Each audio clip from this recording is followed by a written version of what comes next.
হরে কৃষ্ণ, প্রণাম। কৃষ্ণ বলরাম সোসাইটি গোকুলধামের জীবনের প্রস্তুতি ক্লাস থেকে আমি শ্রেষ্ঠানন্দী বলছি।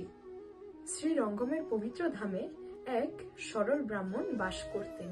তিনি প্রতিদিন ভগবত গীতা পাঠ করতেন। তিনি শিক্ষিত ছিলেন না, ঠিকভাবে পড়তেও পারতেন না, তবুও নিয়মিত গীতা পাঠ করতেন। অনেক সময় মানুষ তাকে নিয়ে হাসাহাসি করত, কিন্তু তিনি কখনো থামেননি। যখনই তিনি ভগবত গীতা পাঠ করতেন, তখন আনন্দাশ্রু তার চোখ দিয়ে ঝরে পড়ত এবং তার শরীরে রোমাঞ্চ জাগ্রত হতো। একদিন শ্রী চৈতন্য মহাপ্রভু তাকে লক্ষ্য করলেন এবং জিজ্ঞেস করলেন, তুমি কেন কাঁদছো? তখন সেই ব্রাহ্মণ বললেন, প্রভু, আমি একজন অশিক্ষিত মানুষ, আমি গীতা ঠিকভাবে পড়তে পারি না, কিন্তু আমার গুরু আমাকে প্রতিদিন গীতা পাঠ করতে বলেছেন, তাই আমি প্রতিদিনই পাঠ করি।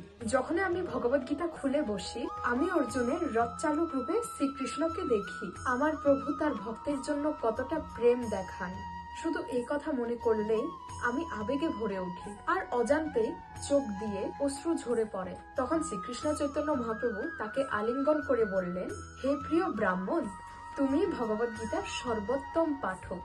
গীতা থেকে তুমি যা বুঝেছো সেটাই ভগবত গীতার সার কথা।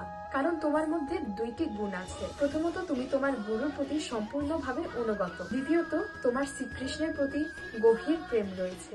শাস্ত্র পণ্ডিতের দ্বারা বোঝা যায় না, শাস্ত্র বোঝা যায় গুরুর প্রতি আনুগত্য এবং শ্রীকৃষ্ণের প্রতি ভক্তির মাধ্যমে। হরে কৃষ্ণ।